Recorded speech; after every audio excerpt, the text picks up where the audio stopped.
श्रीमतां वरिष्ठं वातात्मजं वानरयूथमुख्यं श्रीरामदूतं शरणं प्रपद्ये। वंशी विभूषितकरान्नवनीरदाभा पीताम्बरादरुणबिम्बफलाधरोष्ठा पूर्णेन्दुसुन्दरमुखा दरविन्दनेत्रा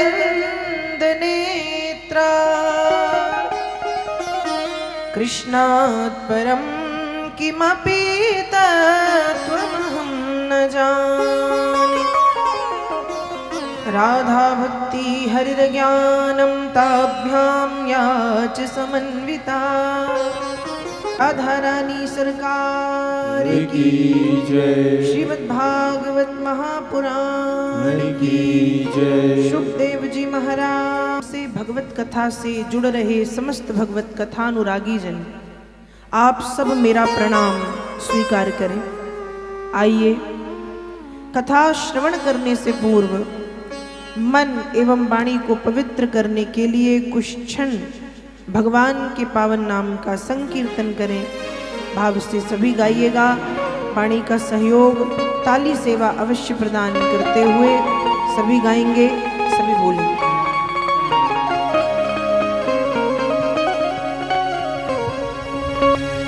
श्री कृष्ण गोविंद हरे मुरारी, हे नाथ नारायण वासुदेवा। श्री कृष्ण गोविंद हरे मुरारी, हे नाथ नारायण वासुदेवा।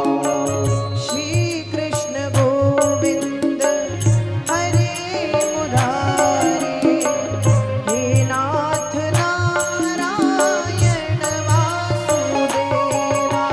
श्री कृष्ण गोविंद हरे मुरारी, हे नाथ नारायण वासुदेवा। हे नाथ नारायण वासुदेवा। हे नाथ नारायण वासुदेवा। हे नाथ नारायण वासुदेवा।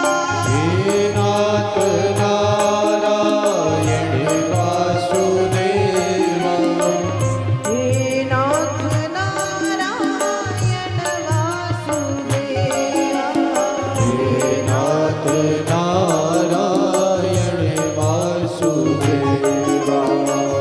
हे नाथ नारायण वासुदेवा।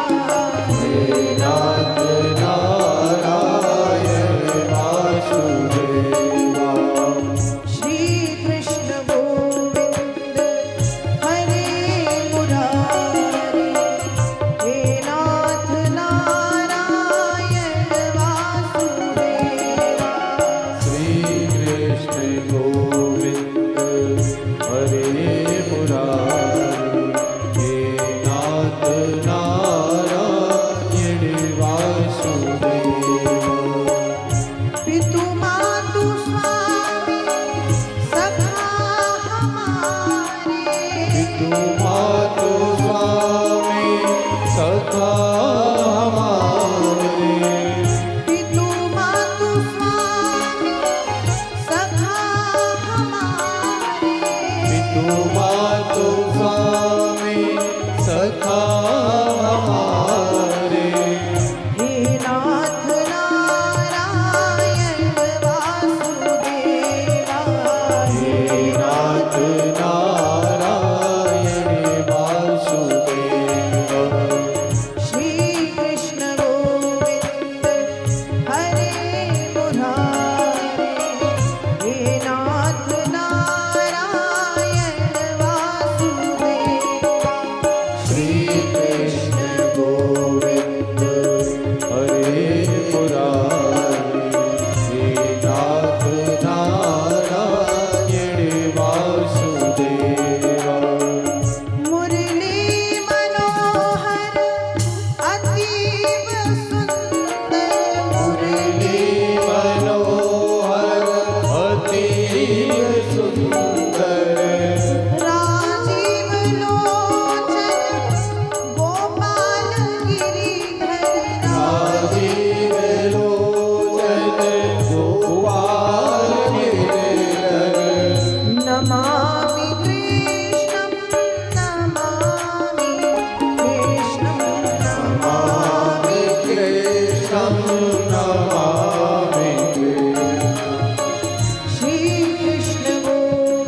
की जय। राधा रानी सरकार कार की श्री जय। हनुमान जी महाराज महाराज की जय। नर्मदा मैया की जय।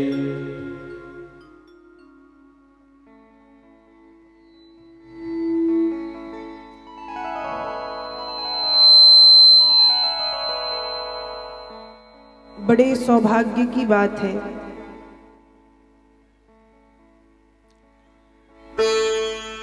ग्राम मलारी की पावन धरा में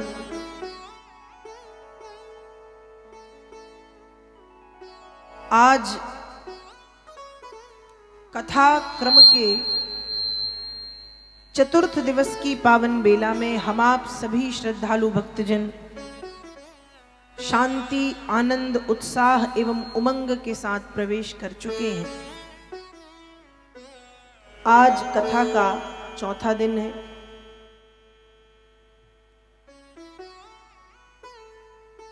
और आज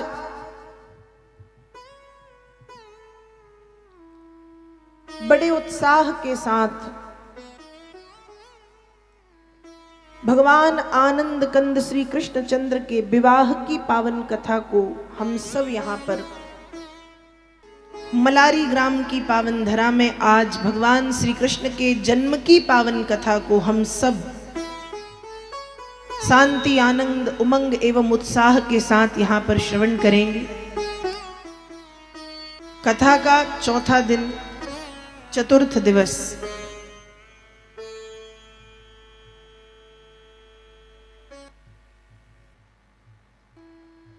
देखिए,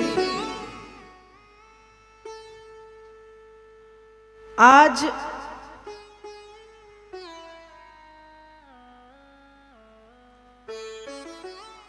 हम सब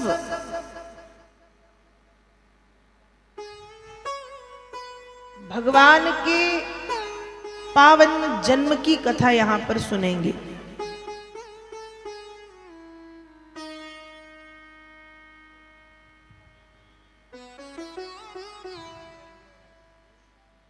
ध्यान रखिएगा,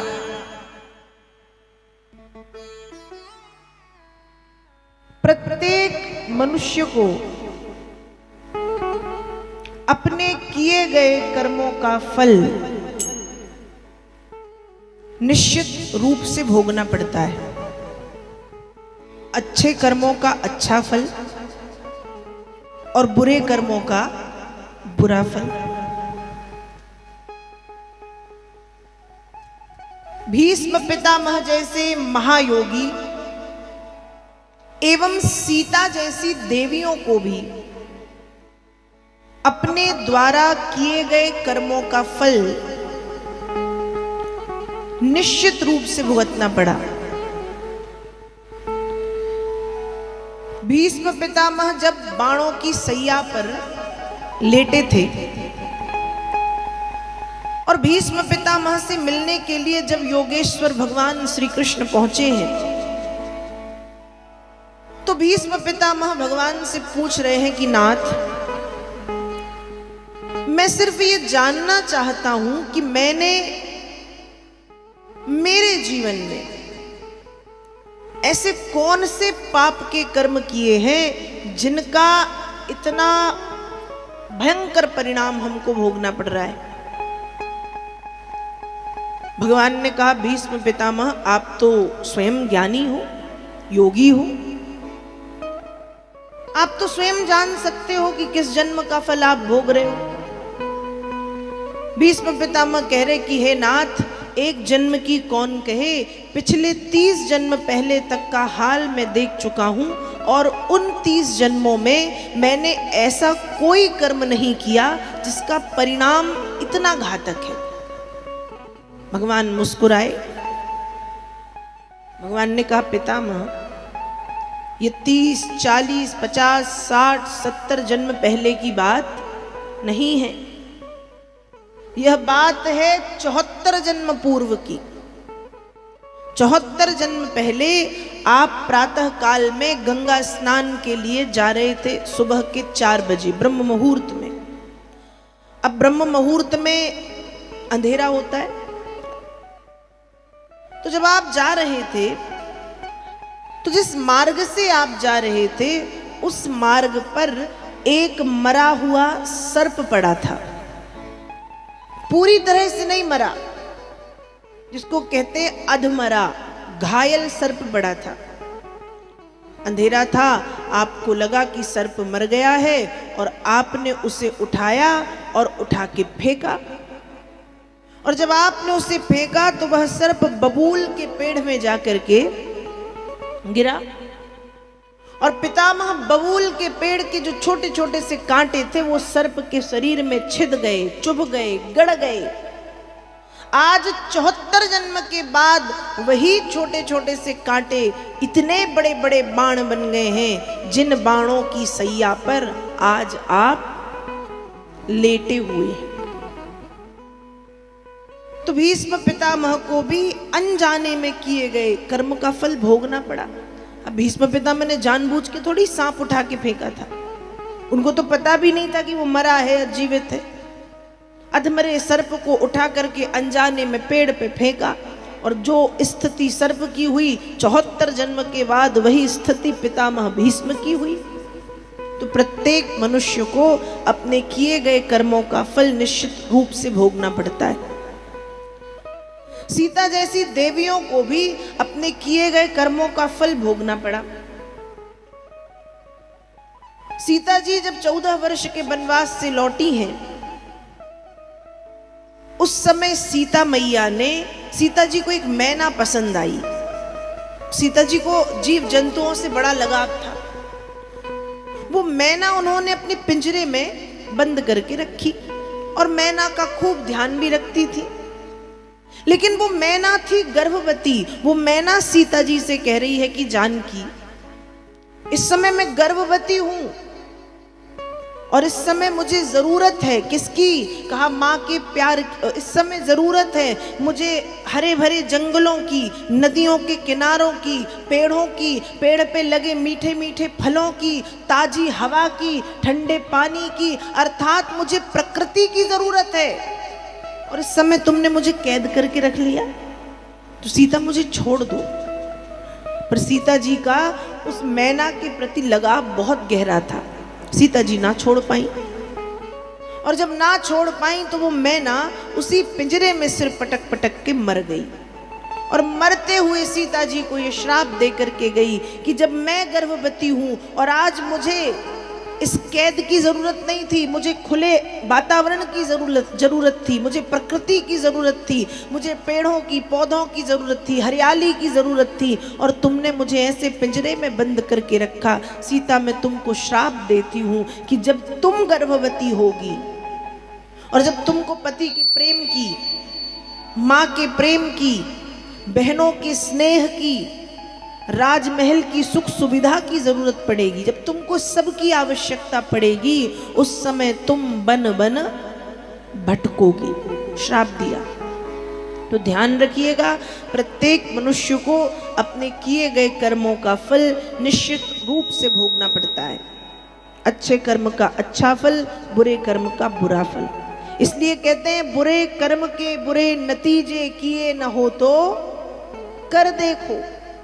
आप कर्म जैसा करेंगे परिणाम वैसा मिलना है। और ध्यान रखिएगा, ये जो पृथ्वी है जिस पर हम रहते हैं, ये पृथ्वी गोल है। कैसी है? गोल। आप जैसा करोगे, घूम फिर के 1 साल, 2 साल, 4 साल, 10 साल, 20 साल, 15 साल के बाद आपको भी वैसा ही भोगना पड़ेगा। इसलिए कर्म सोच समझ करके करने चाहिए। कर्म सोच समझ करके करने चाहिए, क्योंकि प्रत्येक मनुष्य को अपने किए गए कर्मों का फल निश्चित रूप से भोगना पड़ता है। आज हम थोड़ा सा पुण्य का काम कर लें। पुण्य मतलब हमको लगता है कोई भिखारी भिक्षा मांगने आया और उसको हमने 2-4 रोटी दे दी, हमने खूब पुण्य कमा लिया। किसी को 10-5 रुपए दे दिए, हमने खूब पुण्य कमा लिया। और ये छोटे छोटे से पुण्य के काम करके हम तुरंत भगवान के पास मंदिर जाते हैं और मंदिर में जाके कहते हैं भगवान इतनी कृपा कर दो कि हमको इस पुण्य का, जो हमने काम किया है पुण्य का, उसका फल दे दो। सुबह काम किया, हमको शाम को फल चाहिए होता है। पाप तो हम प्रतिदिन करते हैं, और प्रतिदिन तो बहुत बड़ी बात है, प्रति क्षण करते हैं। पाप तो हमसे जाने अनजाने में होती रहते हैं ना, कभी तन से, कभी मन से, कभी वाणी से, कभी बुद्धि से, कभी विचारों से। पाप के कर्म तो लगातार चल ही रहे हैं, कभी वाणी से कर दिया, कभी मन से कर दिया, कभी विचारों से कर दिया, कभी शरीर से कर दिया। तो जो पाप हम कर रहे हैं, हम भगवान से कभी ये तो नहीं कहते कि प्रभु हमने बहुत पाप किए हैं, कभी आप हमको हमारे पापों का दंड दे दो। कोई कहता है ऐसा? किसी ने कहा आज तक भगवान से? नहीं कहा। पाप हम प्रतिदिन करते हैं, प्रतिपल और प्रतिक्षण करते हैं, उसके बाद भी हम भगवान से कभी ये नहीं कहते कि ये गलती की है तो दंड दे दो। लेकिन पुण्य का काम इतना सा किया और हमको मन में आता है कि बस अब तो भगवान हमको अच्छा सा फल दे दें। ध्यान रखिएगा, कर्म अच्छे होने चाहिए, और कर्म जब भी आप करें तो उस कर्म के फल की इच्छा ना रखें। कर्म करो, फल देना भगवान के हाथ में है, कर्म करना हमारे हाथ में है, लेकिन फल भगवान के हाथ में। कहते हैं, गीता कहती है कि जब हम कोई कार्य करते हैं और उस कार्य को हम भगवान को सौंप देते हैं तो उसका जो फल हमको मिलता है वो अनंत गुना मिलता है। हमने कोई काम किया और हम तुरंत भगवान से मांगने लगे फल दे दो, फल दे दो, मिलेगा फल, लेकिन छोटे में मिल जाए। लेकिन जब वही कर्म करके हम भगवान को सौंपे कि अनेन कर्मणा भगवानो परमेश्वरः प्रीयताम नममो नममो, हे नाथ मैंने जो भी छोटा बड़ा जो भी कार्य किया है, मैं श्रद्धा से आपके चरणों में इस कर्म को सौंपता हूँ। और जब हम ऐसे कर्म भगवान को सौंप देते हैं तो उसका जो परिणाम है वो हमको अनंत गुना मिलता है। आपको पता है, जब पंडित जी हमको पूजा करवाते हैं, अनुष्ठान कराते हैं, हम कोई कथा कराते, सत्यनारायण की कथा कराते हैं, या कोई भी पूजा पद्धति हम जब करवाते हैं तो हम यही कहते हैं अंत में ये कहा जाता है, अंजलि में या आचमनी में जल लेके वो जल भगवान के चरणों में सौंप के यही कहा जाता है कि हमने जो किया वो आपको समर्पित, तेरा तुझको अर्पण क्या लागे मेरा। इस भाव से जब हम कोई कर्म करते हैं ना तो फिर भगवान को भी चिंता होने लगती है। भगवान को क्या होने लगती है? चिंता। इसलिए कोई भी कर्म करो उसमें अपने आप को ज्यादा दिखाने की जरूरत नहीं है। आप कर्म करके भगवान को सौंपो कि जो किया आपको समर्पित है, अब आप देखो करना क्या है। तो ध्यान रखिएगा, प्रत्येक कर्म का फल हमको निश्चित रूप से भोगना है।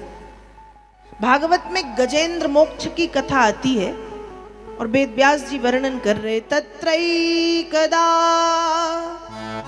तद्गिरिकाननाश्रया करेणुभिर्वारिण यूथ पश्यरन् सकण्टकान् कीचकवेणुपेत्रवद विशाल गुल्मं प्ररुजन वनस्पति। बड़ी सुंदर कथा आती है कि क्षीर सागर में त्रिकूट नाम के पर्वत पर महात्मा वरुण का एक बगीचा था, उद्यान था। उस उद्यान में गजराज गजेंद्र नाम का एक हाथी रहता है, जो कैसा है? कहा परम शक्तिशाली, जिसकी खूब सारी पत्नियां हैं, जिसके खूब बच्चे हैं और जिसके कई कई कई कई सेवक हैं। एक दिन वह गजेंद्र मदोन्मत्त मतवाला होकर के उसी जंगल में भ्रमण कर रहा था। और भ्रमण कैसे? कहा बड़े बड़े बेंत के वृक्षों को, बांस के वृक्षों को, कीचक के वृक्षों को रौंदता खोंदता कचरता मींजता मतवाला होकर के हाथी चला जा रहा था। चला जा रहा है, चला जा रहा है, चला जा रहा है, चला जा रहा है। अचानक उसको गर्मी लगी। जब गर्मी लगी तो वो जानता है कि पास में सरोवर है। सरोवर में गया, सबसे पहले उसने अपनी प्यास बुझाई, फिर अपनी सूंड में पानी भर के अपने बच्चों को पानी पिलाया, फिर अपनी पत्नियों के ऊपर, अपने सभी संगी साथियों के ऊपर वो सूंड में जल भर करके जल डाल रहा है। जल क्रीड़ा में उन्मत्त है, जल क्रीड़ा में मतवाला वाला है, जल क्रीड़ा में डूबा हुआ है, उसको नहीं पता कि उसके जीवन में कितनी बड़ी विपत्ति और आपत्ति आने वाली। ध्यान रखिएगा, व्यक्ति के जीवन में जब भी कोई आपत्ति आती है तो बता के नहीं आती। आती है क्या? नहीं आती। जैसे मेहमान बता के आते हैं या कोई भी घर पे आए तो बता के आता है, तो क्या विपत्ति बता के आती है? फोन करती है आने के पहले, मैसेज छोड़ती है, दरवाजे खटखटाती है? नहीं, वो तो आ जाती है। और कई कई बार तो एक तरफ से नहीं, चारों तरफ से विपत्तियां आती हैं। कितने तरफ से आती हैं? चारों तरफ से।